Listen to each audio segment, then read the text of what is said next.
It is July 9th, 2021. This is Dylan. This might come to a big surprise to a lot of you, but I'm alive, obviously. Best guess I can think of is the month of June was a little interesting for me, and I will get to that in a few minutes. But yeah, I'm alive. Surprise!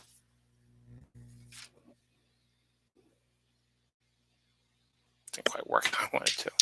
Okay.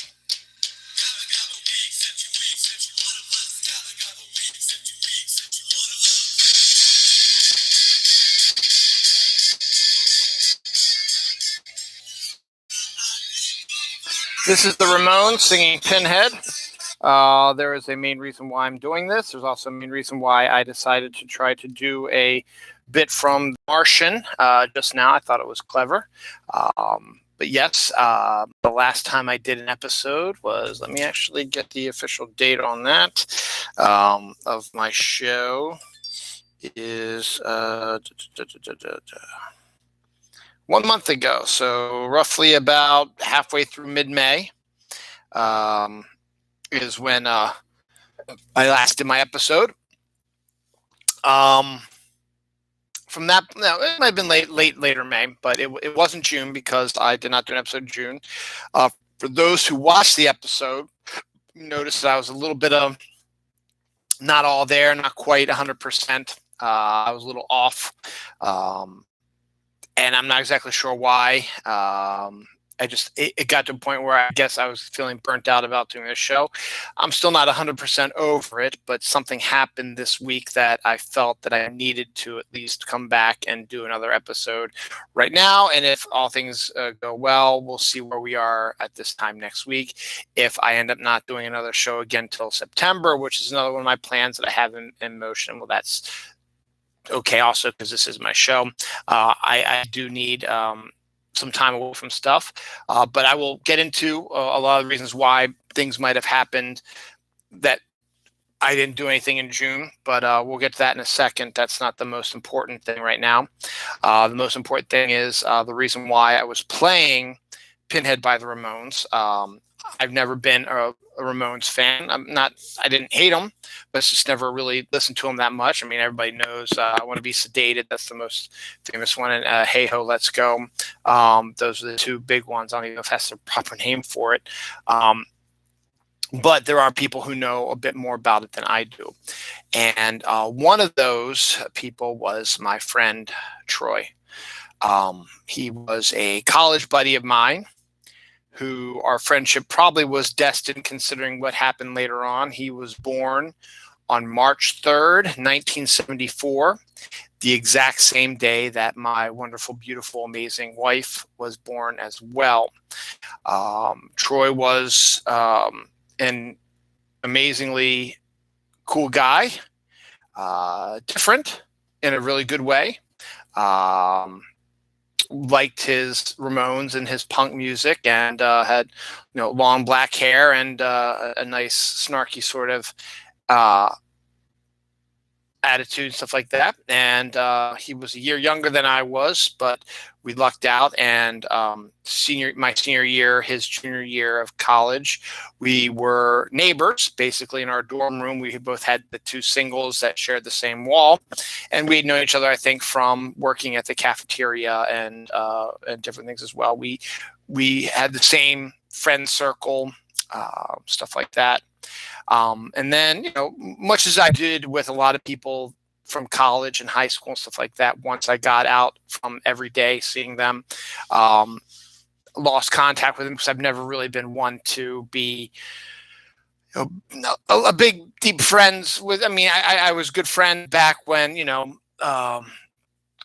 advent of social media has helped reaffirm those friendships and in some cases build up ones that we were acquaintances and have become good friends online, stuff like that. But For the longest time, when Troy got onto social media, he was a social media awesome guy. He was a great guy to follow. He was funny, sarcastic, always ragging on me about joining all the different social medias. So I did go through a period where I joined everything, but in the end, so did he. So it was just kind of a little tongue-in-cheek thing. And he was married and seemed to be happy, and then lost track of him. He left all social media behind, and that's not, at the time, didn't seem all that unusual because people leave all the time for social media and never come back. Troy did come back. Troy came back earlier this year. Yeah, it was earlier this year. Wow. But he wasn't the usual Troy that we knew and loved. This Troy was a bit more anxiety-filled, depressed. Apparently, his wife left him, and other things were going on. I didn't quite sure exactly what the situation was because I wasn't quite sure how to approach his depression and anxiety because I'm not very good at trying to be helpful, I guess, unless I'm, in person. Like with my wife, I can figure out what's bothering her and I can work on certain things, and people at work, I can figure out ways to help them out. But as I said, I hadn't really been following Troy that much, and I just thought he disappeared because he disappeared. He was done.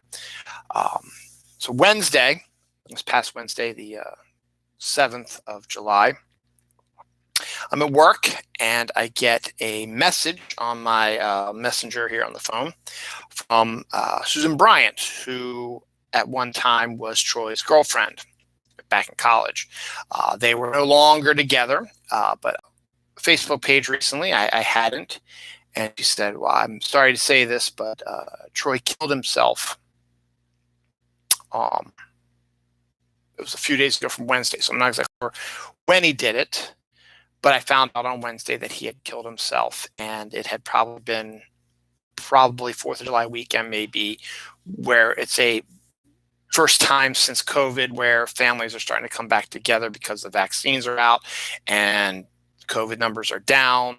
So it's a possibility that he was trying his hardest to escape from his depression, but when it came to a holiday scenario with family and friends, which I will also talk about my 4th of July in a little bit, but that's not important right now.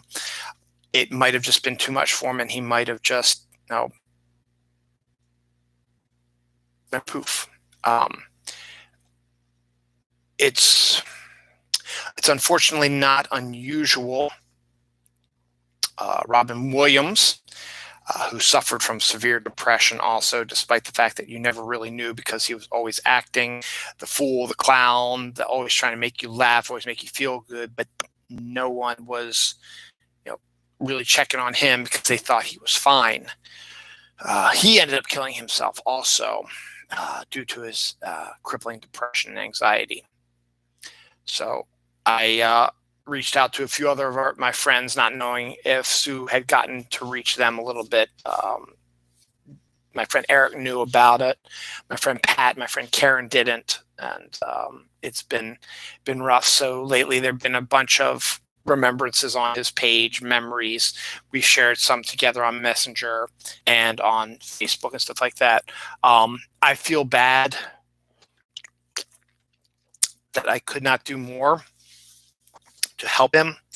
I don't know. I didn't know how or what to do. I'm not the best person, I guess. I try my best to be understanding and I like to listen and stuff like that. But in a situation like this, I didn't know how to approach things because I really hadn't been around Troy in a lot of time.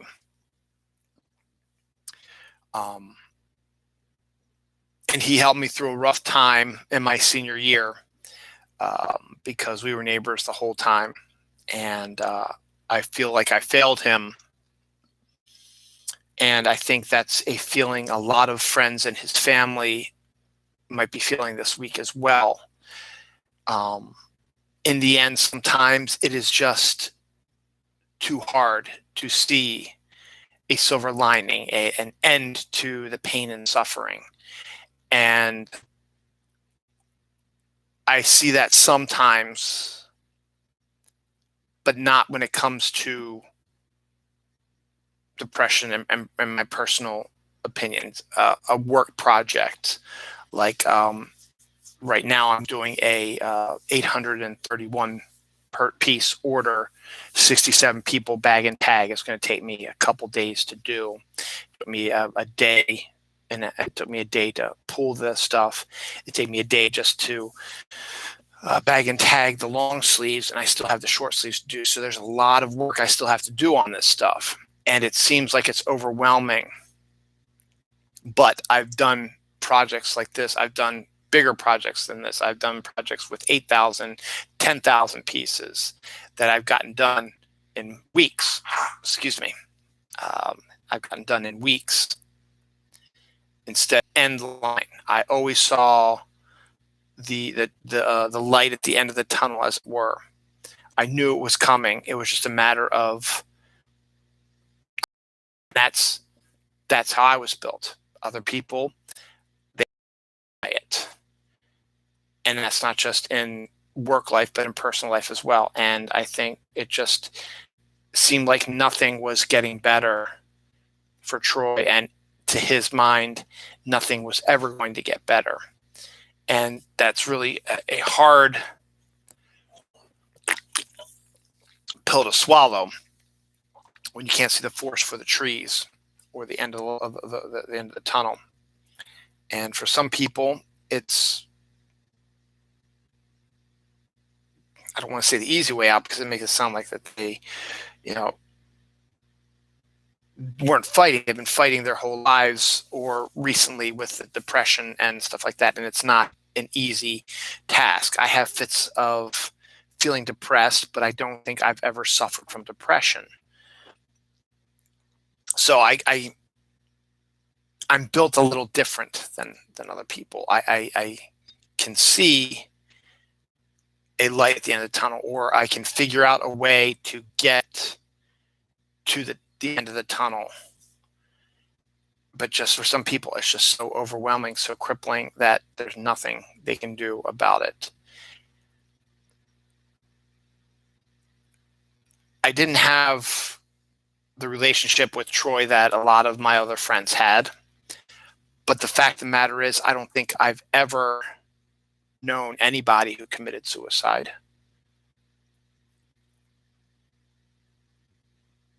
There might be somebody that I'm missing, but I've had death before, and I've seen death before, but they've never died due to suicide. They've always died due to illness or old age.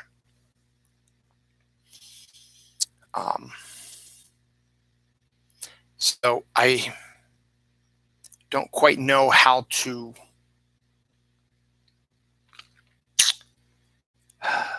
what's the word I'm looking for?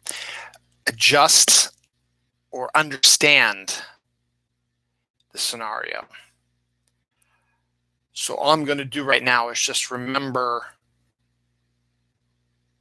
Troy. I remember he wore black all the time. He wore, I think there was a leather jacket he loved to wear all the time. He was a huge Ramones fan. Always seemed to have a baseball cap on. He had long black hair. He loved, as I said, punk music and the Ramones. And as I said, he was one of the most genuinely kind and nice people that you've ever met. And it's one of those things where if you saw him and didn't know him, you would have, a lot of people jump to conclusions. They would immediately assume he's some sort of punk ne'er-do-well who, is, tough guy, anarchist type. And Troy really wasn't. He was a genuinely kind soul. Depression and anxiety, which is a huge issue, not just recently with the recent 4 years we've had with the previous guy and all that has come of that, and COVID. As I said, I lost my cousin almost a year ago to COVID and still trying to adjust to that. But this is a whole different ball of wax.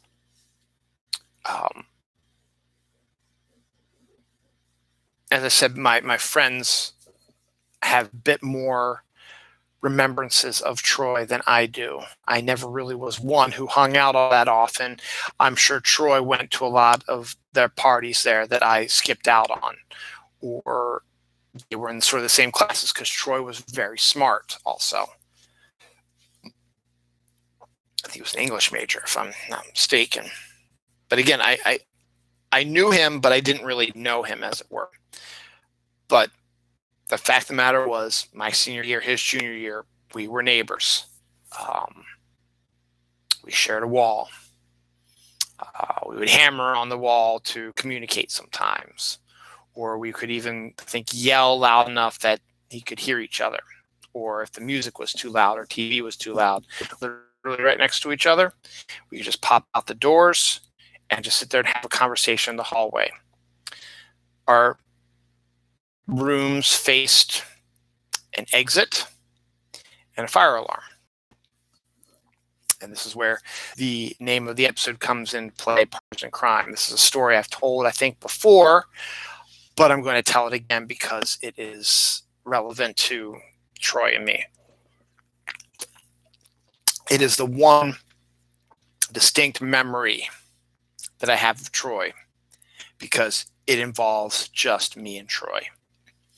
In this case, we were having one of our little just confabs, we just open the door, we were just bored out of our minds, and we just start talking about whatever, And we had gotten to the point where, during the year we figured out that the fire alarm, it's one of those pull down ones.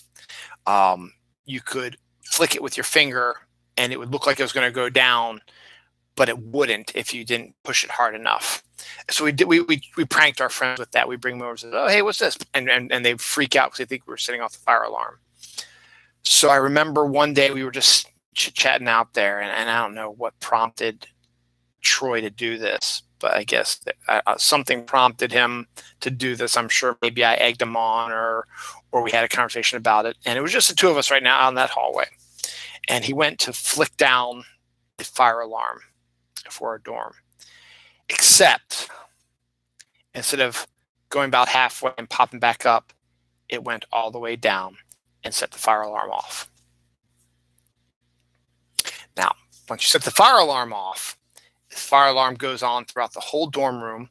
The entire dorm, everyone who's in the dorm has to exit the dorm via either the exits, like the one near us, or the front exits, or the side, through there. You have your exits, you know where to go to in case of fire. There's signs everywhere telling you what to do. There's a sign, I think, inside your head off the fire alarm. So what we did is we panicked, and Troy wiped down the handle just in case we were afraid that they were going to take fingerprints once they discovered that it was probably a prank. So we locked our doors, and we were the first ones down that exit case because we were on the second floor. It was just one flight of steps down, and we were out the door. So we were hearing people were starting to mingle around and get moving a little bit. So we had to get out of there real quick.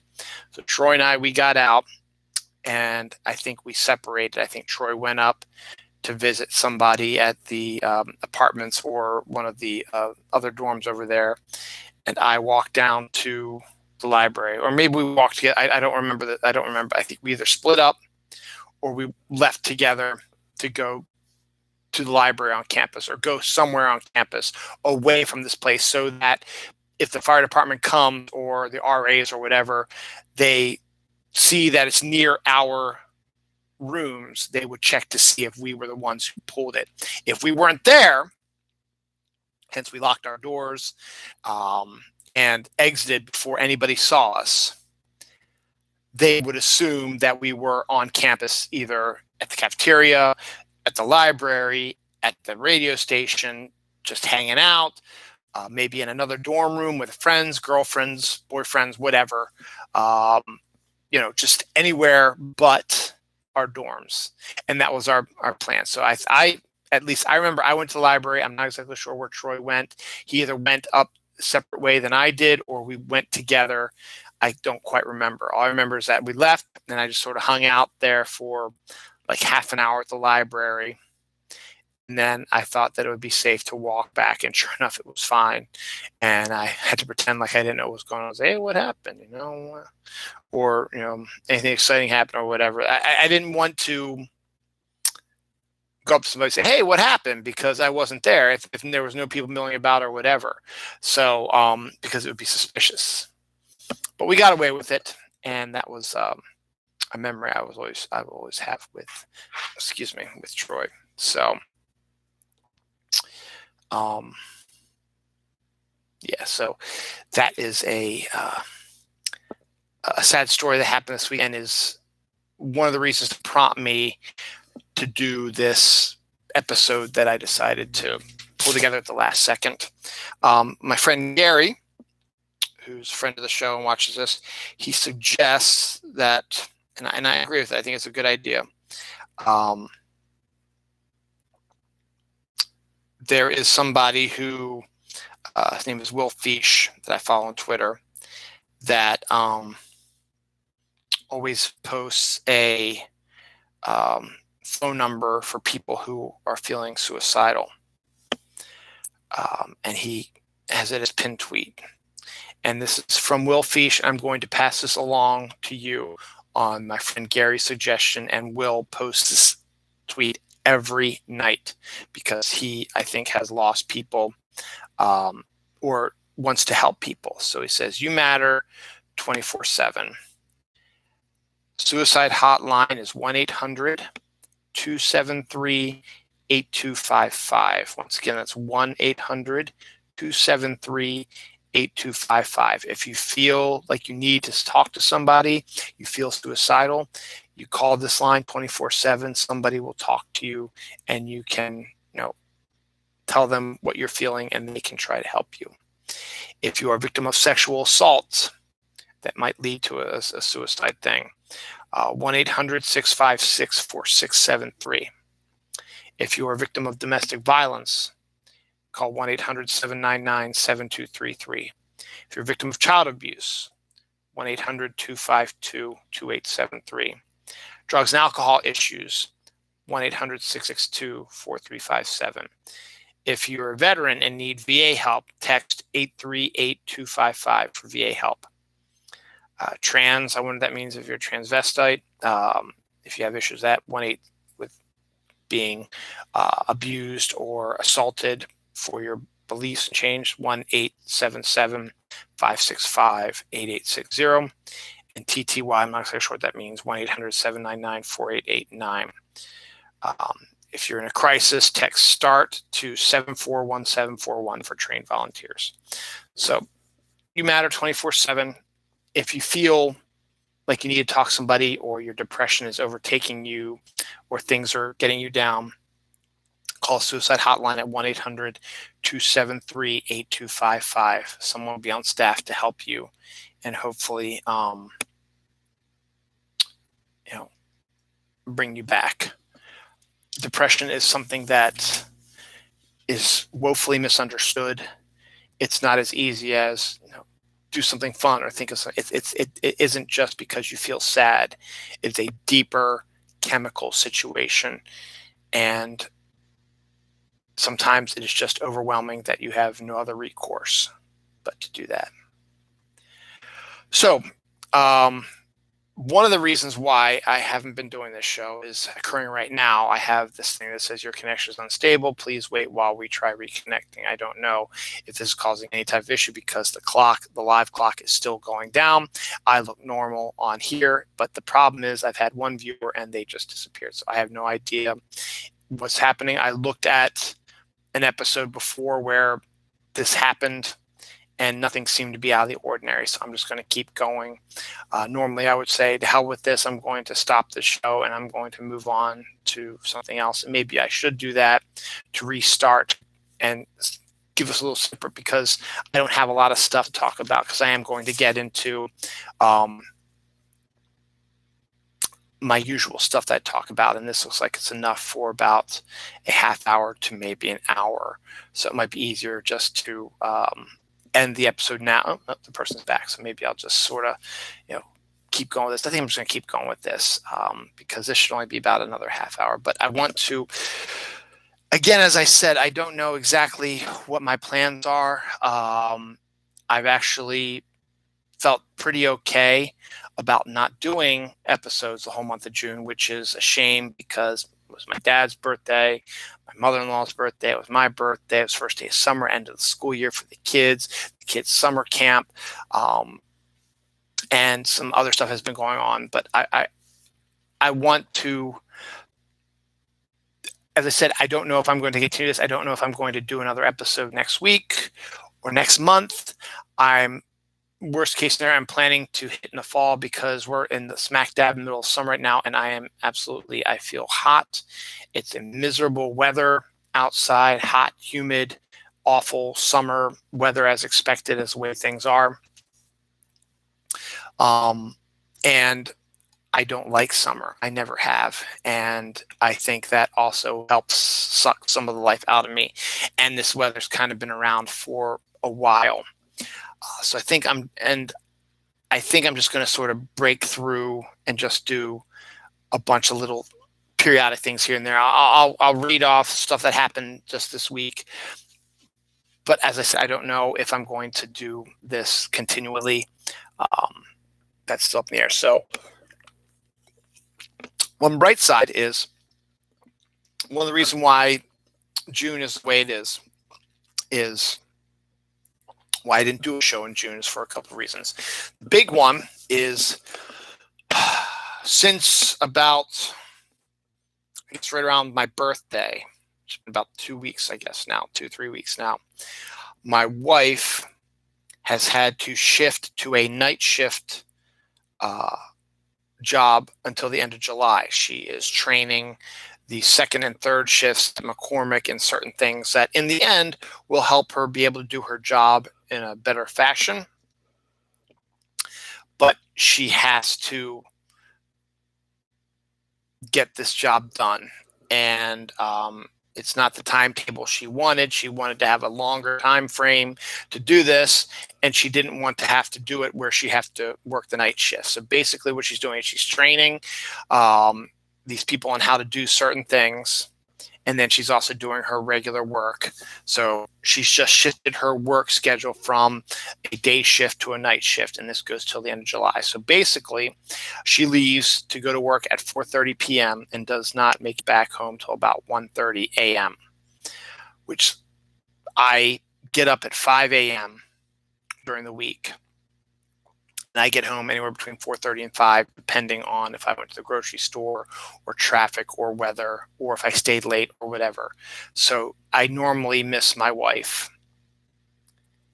And then I am the single parent while my wife is working. So I play with the kids, talk with the kids, have to get their dinner ready, and then do stuff with the kids afterwards, and then get their showers ready, and then get them to bed. And by the time they're in bed, now that they're both older, they want to stay up a little later. It's around 11 o'clock, and I don't really get some time to myself. Now I do some of my self time, during the day when I get home from work, because the kids are fairly well, they take care, they do their own stuff and stuff like that. But still, I kind of want to do stuff in the evening when the kids are upstairs in bed anyway. And then I go to bed because I have to get up early. Remember, if I go to bed at 11:30, I get 5.5 hours of sleep. And that's not a lot of sleep because I get up at 5 a.m. So I go to bed, and then I hear my wife come in anywhere between 2 and 3 a.m. And then she curls up against me, but I might be half asleep, or, I eventually fall asleep, and then she's sleeping. And so I get up at 5 o'clock. She's still asleep. So we do that. Now the weekends, she's working Friday night to Saturday morning, but then she's off Saturday and Sunday and doesn't have to go in again until Monday night. But it works out good because the kids are still staying at home. They're not in any camp during the year. So we were going to leave them alone in the house during the summer, but now my wife is with them during the day and I'm with them at night, so it all works out in the end for them. So that was the main thing. So on the weekends is when I usually do my show. I get my stuff together and I do my research, and I come down here and I do my show for about an hour, hour and a half, depending on things. And that's it. But that was when I was seeing my wife. Now the weekends are really the only time I can see my wife, and also the time for me to do a lot of things that I wanted to do during the week, which I can't do because I have to take care of other things as well. So I don't have the urge to do my show because I'd rather do other stuff. So that's one of the reasons why. Another is, again, it's just this, I'm burning up right now. I don't know why I feel so warm right now. I literally, it's the heat is coming off me right now, and I don't have any idea why that is. I have the air conditioning set at 73, and it's cooler down here than it is upstairs. So I don't know. Maybe it's just a after effect of the warm work time I have to deal with. So basically what happened in June that you missed, I had my dad's birthday. My mother-in-law, unfortunately, dislocated her ankle and then broke it in 3 places. So she had to have an operation, get pins, and all kinds of fun stuff inserted. So she's hobbling, and will be hobbling for a while now. We'll need to do rehab soon and stuff like that. So she's not in good shape. My daughter had a mini meltdown in the last few weeks of school. We kept her at home along with my son because even though Maryland went to hybrid, it just didn't seem like a good idea. The danger of possible COVID contamination. And the fact is, when you go to the class, all you're doing is looking at your computer screens and you're not really interacting with each other. It's just getting you out of the house and into the schoolroom. And that really doesn't change anything. You're doing the same thing you're doing just at school and not in the house. Now, I guess that could be, you could think that might have been something good for them, but in the end, I don't think it was. But she's in 8th grade. She was burnt out. She had a good 3 semesters, but she was just done. She didn't hand in any of her work. She didn't do any of her work. So she was failing all of her classes. Eventually, my wife found out about it. Usually they would send out emails to say, hey, your daughter or son missed this, talk to them about getting it in. But my wife hasn't really been able to access the emails. So we never got any emails. And so somehow she discovered it when I guess she just went online to check their grades and saw how bad it was. So my daughter had like a week before the end of the semester to get all her projects that she had outstanding done and handed in. And she did, but it honestly didn't help her grades for this quarter all that much. It raised some of them, but not a lot of them. And she ended up having a terrible quarter. But in the end, when you average it out for the whole school year, she didn't have a great year, but she still passed all her classes. So that was kind of getting me depressed. But we are sending the kids back in person, all her classes. So that was kind of getting me depressed. But we are sending the kids back in person starting the fall. Baltimore County decided that school will start before Labor Day, which is the first time in almost 3 or 4 years. And I'm very thankful for that because I thought that was the dumbest thing one of the dumbest things that the governor did. So we got to deal with that. So that's pretty cool. And my daughter will be going to high school, so I think she's going to reset there, and then my son will be going back to class. He did extraordinarily well during virtual computer lessons, so that's good. And then once school ended, my kids and my wife went to Boy Scout camp for the first time in almost 2 years. And they stayed for the whole week. So I had a whole week off. Well, not off, but I had a week without family. I worked 3 of those days. And then I took off July 1st and 2nd to have a nice long 4th of July weekend. Didn't do what I wanted to do. Again, it was one of those things I just didn't feel like doing anything except I wanted to play some Fortnite. I wanted to watch more movies, but like movies I haven't seen before, but I ended up just watching just old ones that I've watched a million times. because I liked it. I haven't been reading comic books. I've been buying them still, but I haven't been reading them. They're just piling up, and I'm not missing it, and I wasn't missing doing this show because of that. I had an okay birthday. Still haven't got my grill from last year. Still haven't got a new computer, which I was hoping for also. But I got some books and some videos and some gift cards for V-Bucks and Apple, stuff. And I mean, that's and some stuff I didn't ask for, but I guess are okay. A game that I don't think I'll ever going to play, and a stuffed toy that I didn't even really want in the first place. I'm going to get it for my wife because I knew she'd appreciate it either. But I can't say it was bad. I mean, they were nice gifts and they were from the heart, and I understand that completely. I got coffee and stuff like that, which is great and wonderful. But again, it's just sort of like, okay, whatever. I was able to buy a bunch of T-shirts with the money that I got from my parents and stuff like that. So that was good too. So we had that going on. But the big thing was July 4th. I want to talk about July 4th real quick. July 4th was wonderful. July 4th was always a big holiday for me and my family. My dad's side of the family particularly was our big holiday. And we would play badminton, and we'd have a barbecue, and everyone would go to, at first, my grandmother's house and then my Uncle Philip's house. And my Uncle Philip was the one who lost his son to COVID this year. So we hadn't played badminton in years. I mean, even before COVID hit. It was a big tradition in my family when I was a kid. The parents, my dad and my uncles would play like multiple matches, and we would watch it, and we want to go out there and play because it was a cool thing, but they wouldn't let us because we were kids. So we did our own stuff. But then eventually, as they were getting older and we were getting older and we were learning more, they were not playing as many matches, and they were letting us play a little bit more. So we got to play a little bit more. And my cousin John and I started our own little mini tournament where we'd play each other one-on-one every 4th of July, sort of winner take all, bragging rights for the year type of thing. And July 4th in Maryland can be a whole lot of different things. It can be extraordinarily hot and humid and disgusting. It can be rainy and just dreary. Or it can be kind of pleasant. So we've gotten a little bit of everything. This year we lucked out. We got a pleasant 4th of July, though it started getting a little bit more humid as the day wore on. And even though we hadn't been playing badminton as much, because I would say roughly probably around, I don't know, once I started having kids, we didn't play. We played a little bit, probably around like 2010, 2011, maybe 2012.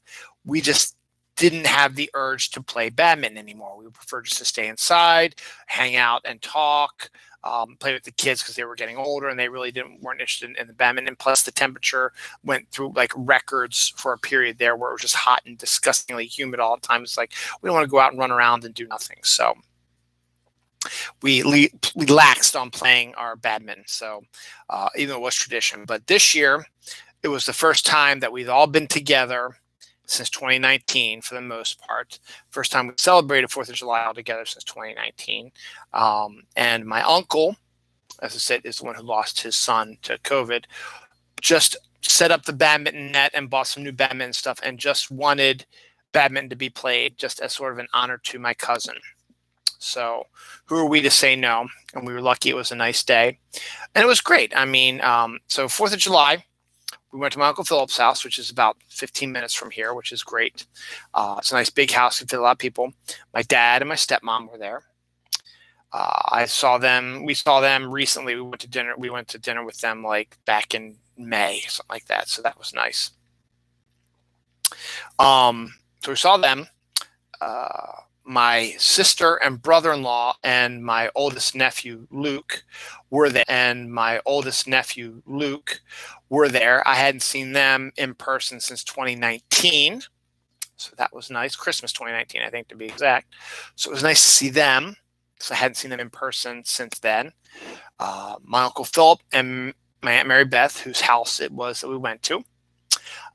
Their oldest child, Elizabeth, who had brought her new boyfriend, Sean, who is a great guy, and we all instantly liked him, and hopefully this is going to be a guy that, is going to be serious for her, and maybe things will come. He was a good guy, so we'll see what happens. We're going to get together again in October, so hopefully he'll still be around then, which should be really cool.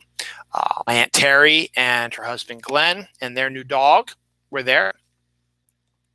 My cousin Paul, who is my Uncle Philip's middle child from his first wedding, his first marriage to my Aunt Brenda, which they had 3 kids. My cousin John, who died of COVID, Paul, and Jenny. Jenny lives in Michigan with her husband and child. They are actually in town next week, I think.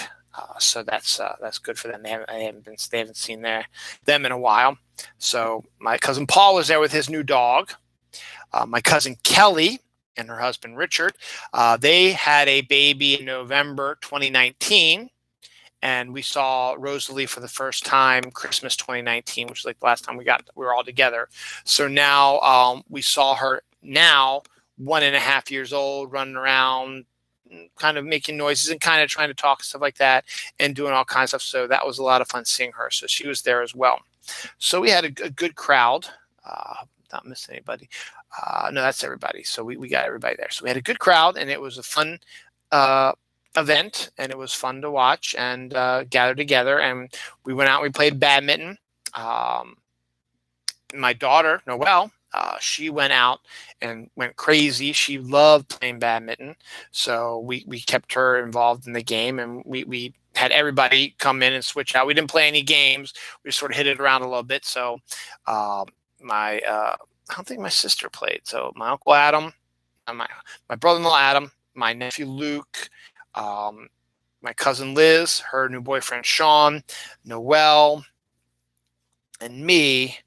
We were the people who were playing. There's only 4. We played 4 people, so we would have 4 on and 2 off, and so we would, come in and out, because it was, a lot of exercise, and we were old and we haven't exercised like that in a while. So it was good to get out there and do that. So it was good. It was a fun time, and so that was it was nice. So we did that, and Noah was spending a lot of time. He was talking to a lot of people, which he usually doesn't do. And he spent a lot of time with the new dogs because he loves the new dogs. And he was like the babysitter for Rosalie. He blew bubbles for her and played with her and did stuff because he's no longer the youngest, she is.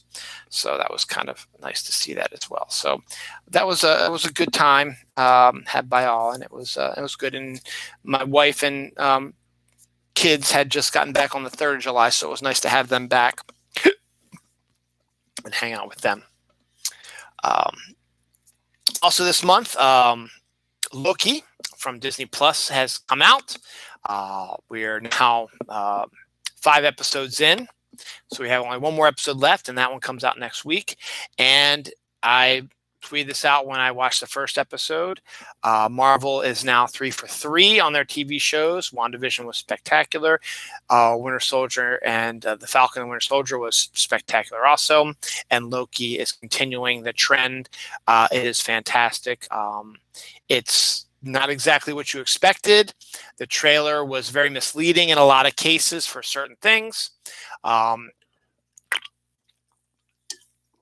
Wilson is tolerable for once, and actually very likable in this. Tom Hiddleston. The female Loki, I forget the actress' name, is a revelation, and she's become a fan favorite now. They also had multiple variants of Loki, including a crocodile Loki and Kid Loki, an alligator Loki and Kid Loki. Frog Thor made a quick appearance in the episode this past week.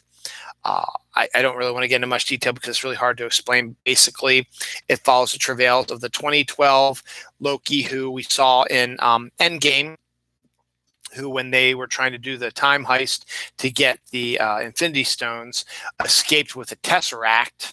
The 2012 Loki, after he got defeated at the Battle for New York, and he created a divergent timeline where, since he took the Tesseract and disappeared, and he ended up in somewhere where the TVA, which is the Time Variance Authority, which helps bring about the end to these alternate different timelines. They capture what they call variants, and then they prune them for the most part, which means they delete them and then reset the timeline so that it's back to normal. Because there's one timeline that is set in place by the Time Guardians. It's not Time Lords, that's Doctor Who. But they're the ones that, if anything diverges off of it, it's their job to send the TVA in to prune these things and take care of it. But the reason why, they brought this Loki in is because there's been a variant Loki who's been going around killing their TVA agents. And so they figured they'd bring in another Loki. He can work with the TVA to figure out how this Loki thinks, to try to stop them. That's when we discovered that it was a female Loki and it wasn't quite the same thing. And then there's all kinds of other stuff going on. But it is well worth your time to check it out. Since I don't have a lot of time, I'm not going to go into a full review of it. I might next week if I decide to do this next week. My point that roundabout way is that if my wife is going to be unavailable now through the end of July, I might be doing more of these shows on Friday night, because this is really the only time where my wife isn't home. She won't be home till 1:30. The kids are upstairs already in bed, so we'll see what happens. This week today, it's after midnight, so it's not technically the 10th, but the 9th, Friday, July 9th, finally, after a year and a half, Black Widow has entered the movie theaters. It has broken pandemic records for Thursday night film previews. It is on path to make about $80 million this week, which is, considering that a lot of movie theaters are still not fully open and people are still not, thinking about going to movie theaters again, is still really, really good that it's doing that. So it's already pretty much a success right now. Disney Plus is going to offer it on streaming for their premium $29.99 one payment, and you get to watch it off of Disney Plus. That's what I'm probably going to do. I'm not ready to go back to movies yet. I think I will, maybe starting in September, because fall is my time and it makes me a new person. And we have Shang-Chi, which the second trailer came out a couple weeks ago. It's phenomenal, looks amazing, and that comes out Labor Day weekend. So that'll be a big blast to watch that. But Black Widow is out finally. So it's been a long journey, but we got there. Let's see. What If, which is the next show that's going to come on after Loki. As I said, Loki episode 6 comes out next week. That's the final episode of this first season. We have a little bit of a break for a while. Then August 11th, it's announced with the new trailer for What If that came out this week as well. What If, the animated series about alternate timelines, is going to be on Disney Plus. So, excuse me again. So that's a plus. So it'll be coming on. We're on vacation. I'll be on vacation from the 7th to the 14th of August. So it's 1 week we will not be doing this show. So we have that. This year alone, we've had to replace the refrigerator first. That was back in, I want to say May. Maybe not May. It might have been May. Maybe it was April. It might have been April, actually. We'd replace the refrigerator. Then a few weeks ago, we had to replace, actually about a month or so ago, we had to replace the washer dryer, which we've done. Now, the microwave is now been on the fritz, so we can't use that anymore. I bought an easy tabletop one. I got to set that up somewhere in the kitchen, but my wife wants to redo the oven microwave anyway, but we're at that point where these are over 20 years old and things are going to start falling apart. The dishwasher's already showing some signs of distress. So that might be the next one that goes, or the oven, one of those two. But we've replaced the refrigerator. We've replaced the washer dryer. The air conditioning unit's only like 3 or 4 years old, so that's still fairly new also. So I don't have to worry about that as well. So we'll see what happens. I still need to get my grill, and hopefully we will too. So I have to get a new microwave. So I bought a really compact, easy microwave so we can still microwave stuff. So I just have to set that up at the end where I want to put it. So I hope that the electrical charge doesn't take too much and doesn't blow fuses. We'll test out tomorrow. Talked about that already. Yeah, we survived the 17-year cicada invasion. It started off not being too bad, and up here in Reisterstown, and it was a different story down at my work where it was insanely loud and lots of them flying around, lots of them getting into my car or getting onto my car, flying around when you're trying to walk in the building, people who are out having cigarettes getting attacked, but not attacked, but them flying and landing on them. And up here in Reisterstown, it started off slow, but eventually around early June, it exploded. Didn't have any in our front yard, but we had a ton in our backyard, which is where the woods are. And also when Dawn and I were taking our walks on our time, we were able to spend some time together taking some walks up on Main Street. We were constantly attacked. Again, not attacked. They were flying at us and landing on us constantly by these cicadas. Now, what surprised me now is that for about 2 weeks now, 2 or 3 weeks now, it has been absolutely silent. I haven't seen any cicadas, so I think that their time is over.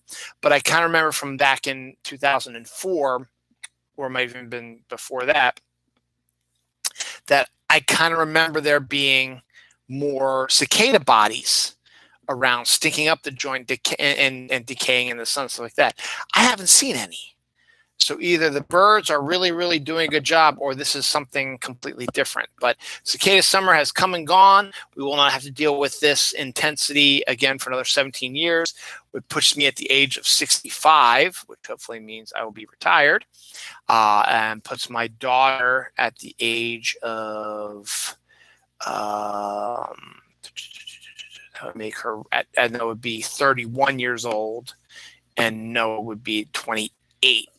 I believe so, 29 maybe. So or 26, something like that. But we'll see. But yeah, so that should be kind of interesting as well. Yep, the mask mandate in Maryland has been dropped by the governor as of July 1st. Businesses are still, it's up to them what they decide they want to do. Most of them have taken down their mask signs, but they're saying, if you are not fully vaccinated, you must wear a mask. When you come in here, restaurants are opening up more, fast food's opening a little bit more.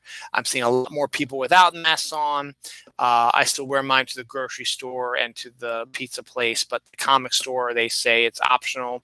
I wore mine on Tuesday when I went to get new comics, but everybody working there didn't have it on. I was like, okay, you know what? I'll just stop wearing it to the comic shop. So that's good. But that's all done. So Noelle was vaccinated, has been fully vaccinated because they okayed a 12 for 12 and up to be able to get vaccinated. So Noah is not, because he's not 12 yet. He will turn 12 in August 25th. So right around his birthday, we will give him his first shot, and then he'll go into school because school starts August 30th, and then he'll get his second one sometime in September. And we'll be set. So there's that. All right, what else is going on? Tropical storm Elsa became Hurricane Elsa real quick, hit Florida earlier this week and not ravaged, but it blew through the eastern shore here in Maryland earlier this morning.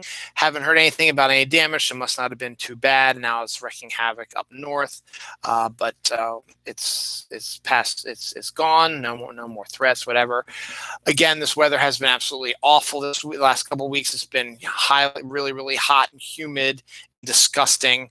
And then the rain comes and it cools off a little bit, but then it heats up again. So we're in this same cycle. It's going to probably happen until at least late September, probably, which is one of the reasons why I hate summer.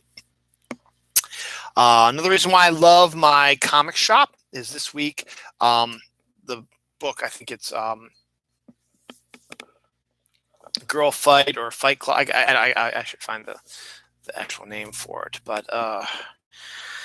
let's see if I can find it here real quick. But the artist-writer is Frank Cho, who is a local guy, and he's a friend of the owner of the comic shop I go to. And where are you? Fight Girls, that's what it is. Okay. So he's a friend of Mark, who owns Cartoon Collectibles, and so since he lives in Beltsville, which is only about maybe 40 minutes from here, he pops up here periodically and just pops in and says hi and hangs out a little bit, and sometimes does signs like that. Well, his new comic book, when I just said the name of, just that's how off I am. I don't know.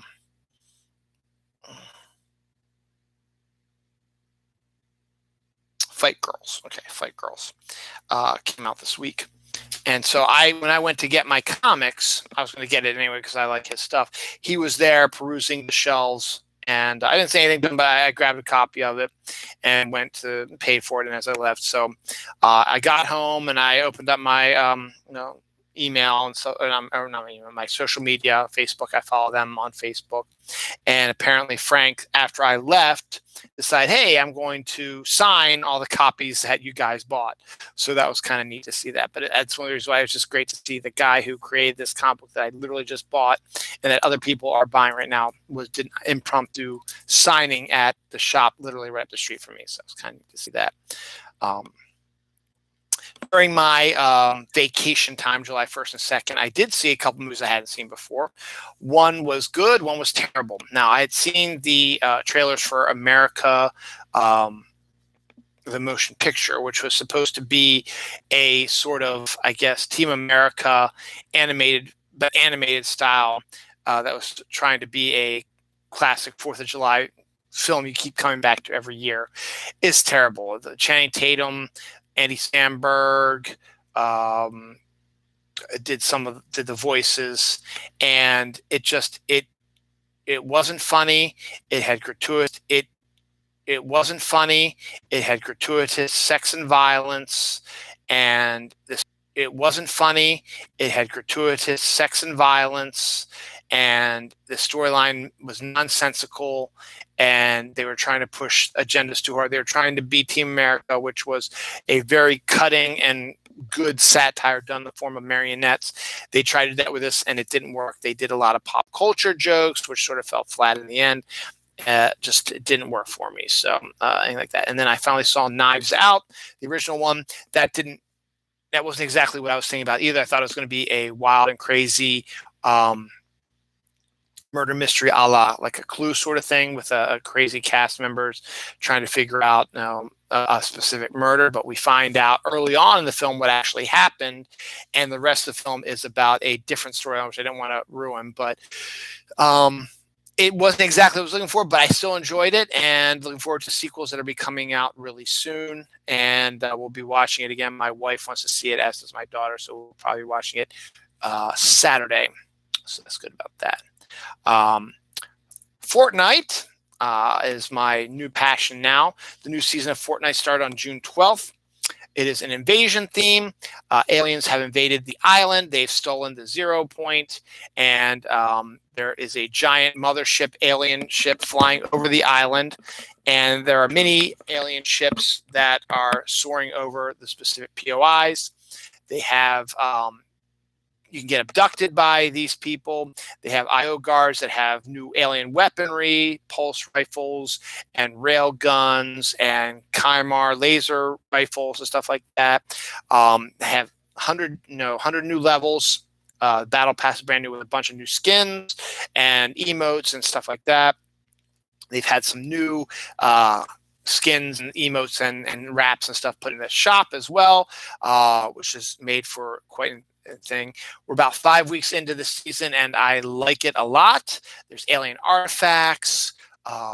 There is there's alien pods that aliens pop out of, and they infect the wildlife. And if you kill the wildlife but not the alien infection, it'll fly into you and it'll leech itself onto you. It'll suck out your life all the way to about 60, but it'll also make you run fast and jump high and stuff like that. It can be removed by water, fire, or if one of your teammates shoots you in the head. It won't kill you, but it'll kill the alien parasite. We still have a ways to go. as of now, the show is supposed to, the new season is supposed to go through September. So we'll see that, but it is great. The Battle Pass also is trying something different, something that they did in the old days of Fortnite. They're bringing back now in what we call a Battle Stars format. Up until that point, what the Battle Pass is that every time you leveled up from 1 to 2, 2 to 3, 3 to 4, all the way up to 100, you would get a special prize. It would be a wrap or an emote or a contrail or a skin or a new variation of the skin or V-Bucks or something like that. So, every time you level, you get this and get this and get this. So you would have, 100 new items you could get. And then they would do variants of them, gold and platinum and rainbow colored and stuff like that. And so they're doing something different this time. They're going back to the old Battle Stars thing. Back when the game first started, when you leveled up, you would get you get 5 Battle Stars. And then you could go into each page and it would have like 10, the top first 10 items that you would get for the Battle Pass, and give you how much each one would cost, how many Battle Stars each one would cost, if this would cost 5 or this would cost 10 or 15 or whatever. And then you can pick and choose which one you want. You wouldn't automatically get, like the way it used to be, was like the first level is you get a skin, the second one you get a wrap, the third one you get an emote, the fourth one you get a sticker, the fifth one you get a spray, the sixth one you get V-Bucks, the seventh one you get a skin, that sort of thing. Now you can pick and choose what you wanted. And in order to get the other pages unlocked, you'd have to get a specific amount. So there might be a time where you might only gotten like half of the stuff on like 5 of the 10 items on there. You would unlock page 2. But if you got more Battle Stars, you could actually order stuff from page 2 before you finish up page 1, that sort of type of thing. So it made it kind of interesting like that. That's good. Also, this season, also because there's an alien theme, they have these alien artifacts that when you get them, you can create an alien. So it costs alien artifacts, but you get a facial type, a skin type, a head type, a armor type, a colored light type, and markings, stuff like that, markings on the face like that. And each one, and eventually it's supposed to be that by the time the season is over, you should have every single thing unlocked for this alien. And then when you go in to use the skin in game, you can mix and match it and make it and any way it looks like. It's got like 10 different heads, 10 different colored eyes, 10 different colored armors, 10 different colored lights, 10 different colored, all kinds of stuff. So you can pick and choose and make the best alien you want to out of different things. So it's a lot of fun. I'm really enjoying this season. I'm doing pretty good. Superman is going to be the secret skin. His quest will be coming up in the next couple of weeks.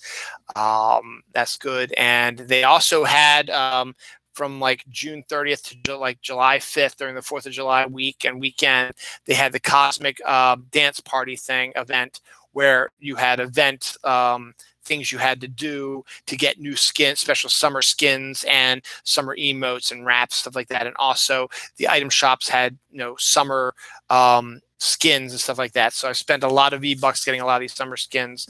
Now to get these types of things, you had to do a lot more creative game stuff, which was sucky, but lucked out and had some help from my son and his friend Hunter. So we got that all worked out.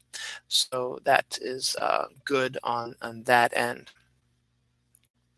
All right, so I'm already over an hour in. I'm going to try to finish this before my wife gets in 1:30. So I'm going to breeze through this real quick. I'm not going to go into this rant because I really don't want to at this time. So I'm just going to cut that out. So I'm just going to give you a real quick rundown of certain things. Director Richard Donner passed away this week at the age of 91. He's the guy who directed the original Superman movie, Superman 2. He also directed the Lethal Weapon movies, Maverick, Scrooged, The Goonies. He's a prolific director, and he will be missed, but he died at the age of 91 this week. The Book of Boba Fett has finished production.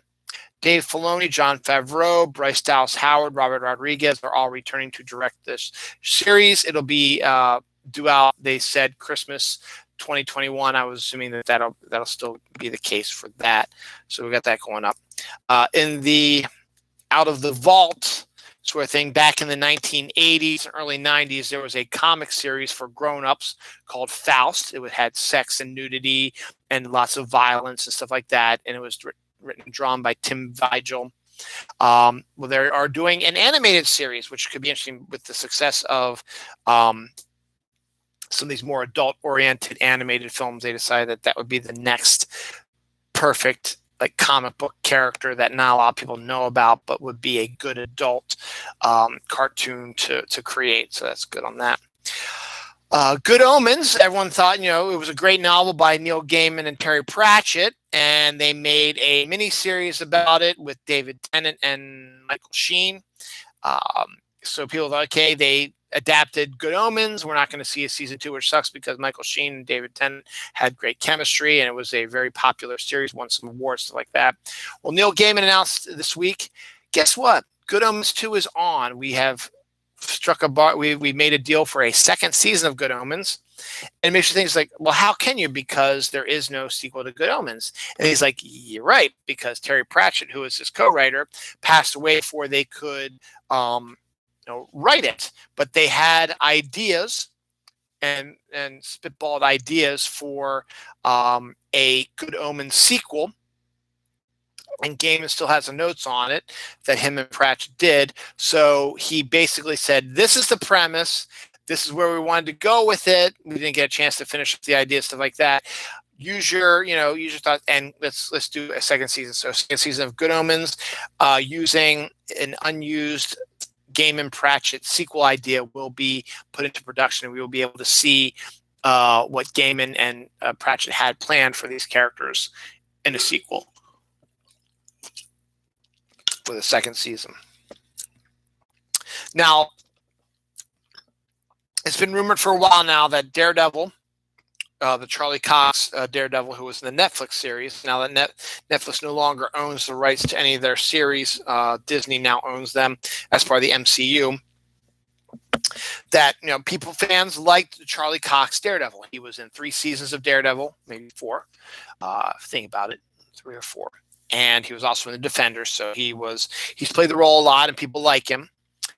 So rumors started to abound that he was going to appear in Spider-Man No Way Out, which is the 3rd Spider-Man coming out in December. And there are rumors that they saw him in that. It would make sense because Spider-Man's probably going to need a lawyer. Matt Murdock is a lawyer, and that makes sense to bring him in there. So why not have Charlie Cox reprise his role? But again, just rumors, because that's all we're hearing about from Spider-Man is rumors. But now, the next big rumor, and these are from people that I trust. There are websites I don't trust. This came from a website I do trust. There's potential that Daredevil will be appearing in the She-Hulk series, which is presently filming. Would make sense. Matt Murdock is a lawyer, as is Jennifer Walters. You could do an episode where Jennifer Walters and Matt Murdock are competing. One's on one is defendant and the other is prosecution, and they are fighting each other in court, and then they have to team up to solve the case as Daredevil and She-Hulk. So we'll see if that's the case. Another rumor making the rounds now is that we were supposed to be getting the first teaser from Spider-Man No Way Out about a month or so ago, and then it was supposed to be a few weeks ago, and still nothing. So people are now thinking that with all the rumors swirling about what's going to happen in it, they said that Marvel might be trying something different where they might not release any information about the movie, trailers, behind the scenes stuff, commercials, whatever, because people will go and see it regardless, which is true, to be honest. So it's a possibility that could be something going on too. Oreos continue to create new flavors. For this fall, they're going to be doing apple cider donut flavored Oreos. And later this summer, hopefully, they will have salted caramel brownie Oreos as well. So I'm doing that, and then I'll work this page real quick because we're at an hour and 7 minutes, and it's just about 1 o'clock. So let's see if I can finish this in about 10, 15 minutes. So here we go.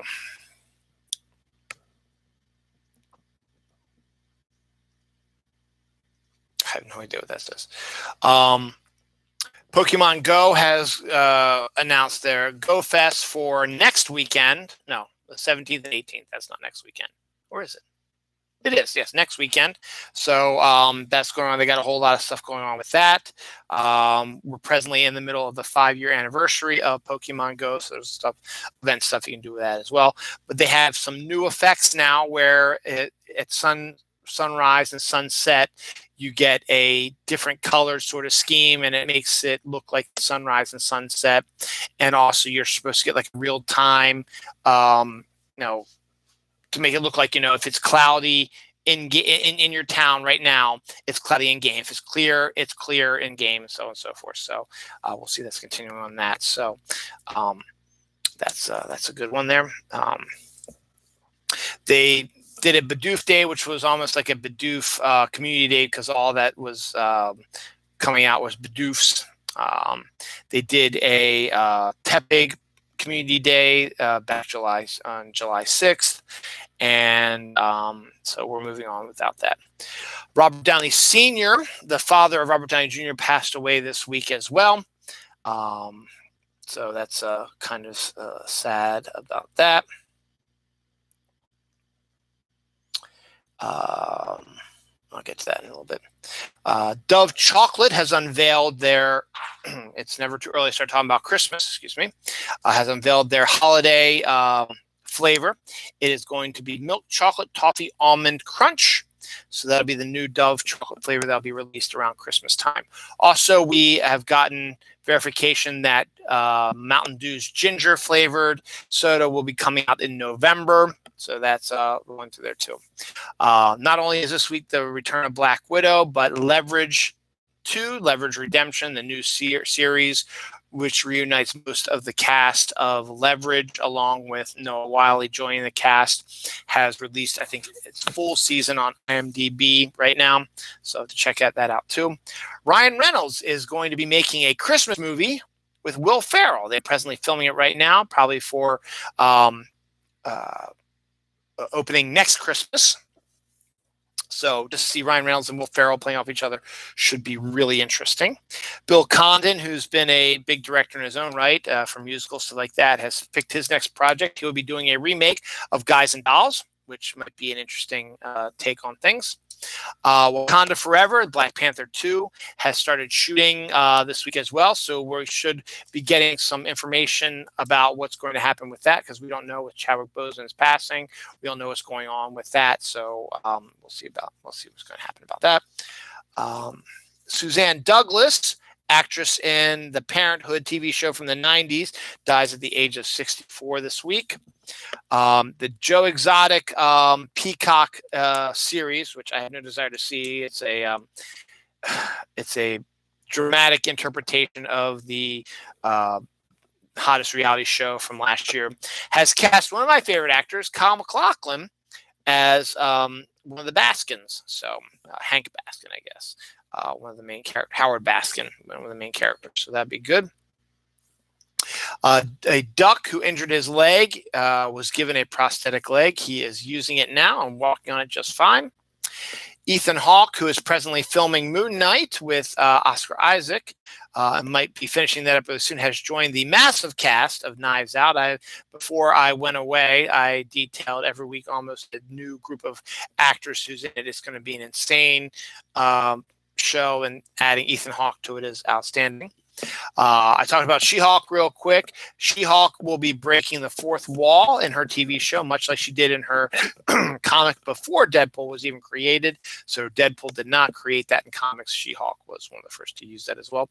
But she will be using that aspect in the TV show.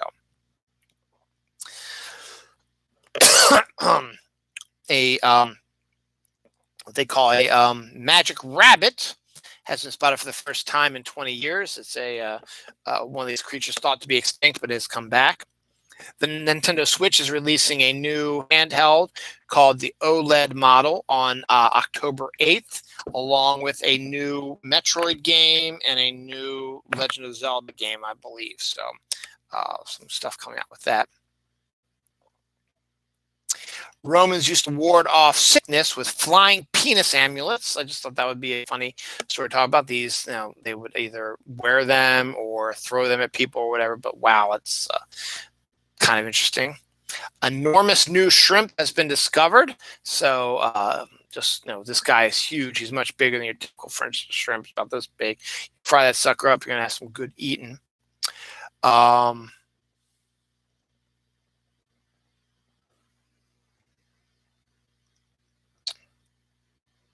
I don't know what that says. I don't know what that says, so I'm going to skip that. Joe Quesada will be coming to the Baltimore Comic-Con, which will be going live in October. So that's kind of a neat big thing. Cobby, the United States' oldest male chimpanzee, died at the age of 63 this week. He was actually in captivity, but he did pass away at the age of 63, so he had a good life. I don't know what that says. All right. The Aurora Borealis has been discovered on Mars, so they have auroras as well as as Earth does. So that's kind of interesting. July 3rd was the 17th anniversary of this house, me living in this house with my wife. So that was kind of a good celebration to have this past week as well. Ooh, am I bleeding? Very nice.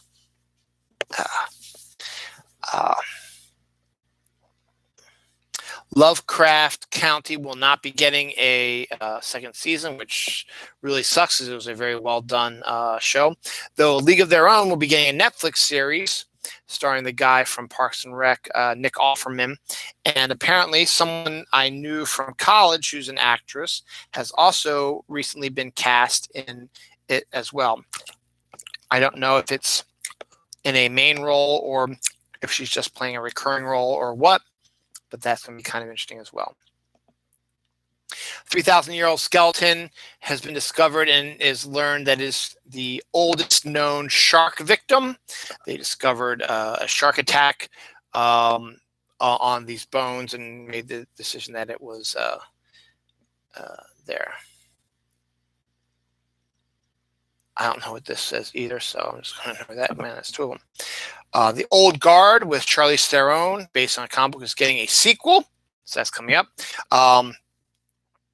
Quentin Tarantino had a big week, a big month, I should say. Once Upon a Time in Hollywood, his big Oscar bonanza film from last year, or maybe 2019, got a novelization which expands the story a little bit more, and we learn more about what happened with Cliff Booth. One of the main stories about in Once Upon a Time in America is, did Cliff Booth end up killing his wife, or was that an accident, or what happened with that? Well, this novelization reveals what happened. I'm not going to tell you what happened. I'll let you read it on your own.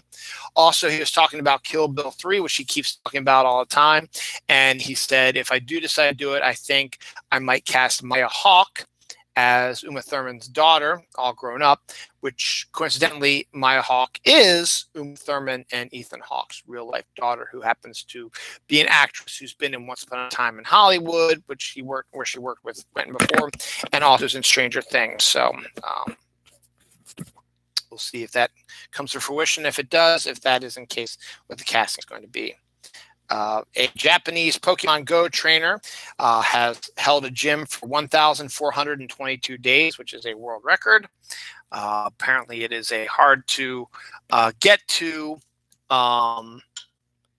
gym, but still, it's still that. The Wheel of Time TV show, based on the fantasy novels and one of my wife's favorite novels series, and actually learned that was one of my brother-in-law's favorites series as well, will be released on, I guess, Amazon, or Netflix in 2021. So it will be here this year sometime. Talked about Loki, TV show. Well, Loki has made his appearance into Fortnite now, but there's a catch. You have to join the Fortnite crew, which is a monthly fee, and every month you get a new skin and some other interesting stuff as well. So, but he is the skin for this month of July. Ewan McGregor and Mary Elizabeth Winstead, which I didn't even know were married, announced the arrival of their first child. I think it was a baby girl. As I talked to you about, Diamond Comics has had a rough year, losing DC and Marvel. Well, they did pick up someone big. They are now the distributor of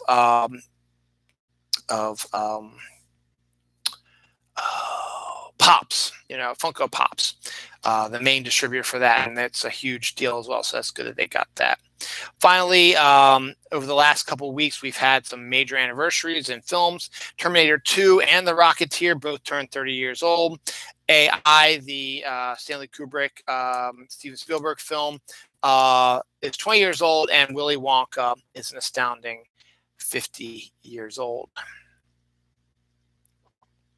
I don't know what that one says, and I don't know what that one says, so I'm not going to do it. That is the end of things. So thank you for watching. Again, I don't know. We might do another episode next week. We might not. It might not be again until September. I might not do another one until August, whatever. But thank you for watching, and thank you for listening, and thank you for listening to me talk about my friend Troy. Again, let me just get that number for if you feel depressed at the end of your rope and you need someone to talk to, or you need help to take you off of the edge, call the suicide hotline at 1-800-273-8255, because your life matters. So I am done, I think, and thank you for watching. All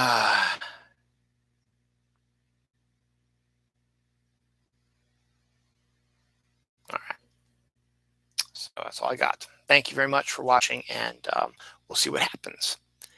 Thank you. Bye-bye.